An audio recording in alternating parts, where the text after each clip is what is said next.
Choosing motors that are suited to the pumps in a pumping station contributes to improving a site's energy efficiency. How is a pump chosen?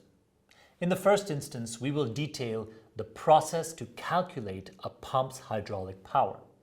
Then, we will see how to choose a motor. Lastly, we will talk about efficiency. In terms of power factor and efficiency, electric motors work best at full load. Choosing the wrong motor may deteriorate pumping efficiency and thereby the site's energy efficiency. It can also generate repeated defects that can alter a pump's integrity. Electric motors are standardized in terms of power, with intervals between the bearings, in order to make choosing a motor easier according to the pump to be fitted. In most cases, this means having to round up to the next available motor size in order to determine the size of motor to be coupled with a given pump. Calculating the pump's hydraulic power in watts is the starting point in choosing a motor. Remember, this is equal to the pumped liquid's density, ρ, i.e.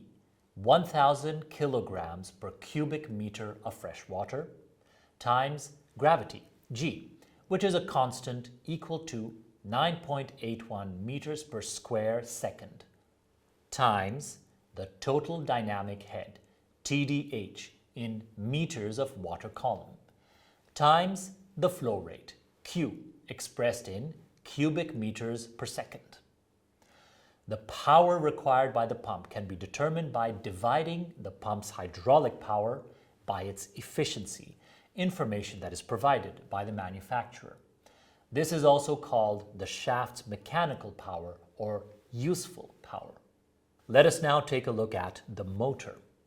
When connecting up the pump's motor to the electricity supply, it is important to determine the actual power supplied to the pump.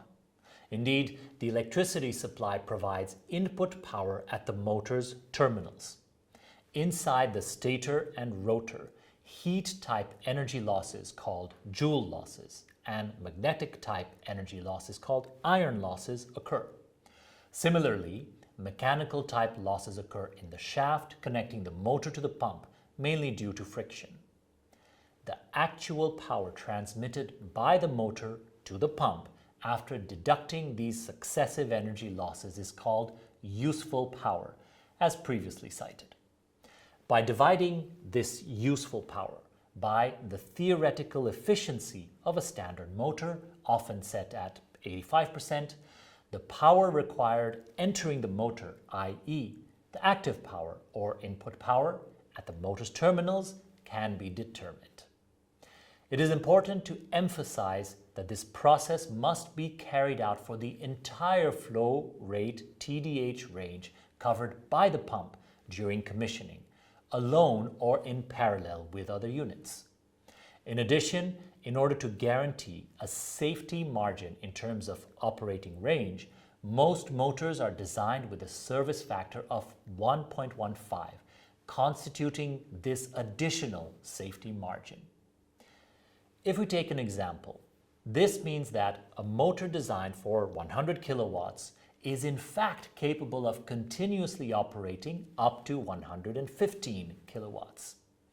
With the standardization of powers available on the market and the service factor, a safety margin is included in motor selection so that any overloads during a pump's operation may be absorbed. The international standard IEC 634-30 defines the efficiency categories for alternating current motors that use electricity supplied by a grid. It cites 4 categories. Category E1 for motors whose efficiency is considered as standard. Category E2 for motors whose efficiency is considered as high. Category E3 for motors whose efficiency is considered as premium. Category E4 for motors whose efficiency is considered as super premium. Let us summarize together. To determine a motor's power, a pump's hydraulic power must first be calculated, and energy losses throughout the unit taken into account. Once the motor's power has been calculated, the most suitable standardized powers offered by manufacturers are selected, taking into consideration the safety margins to protect a motor from overloads.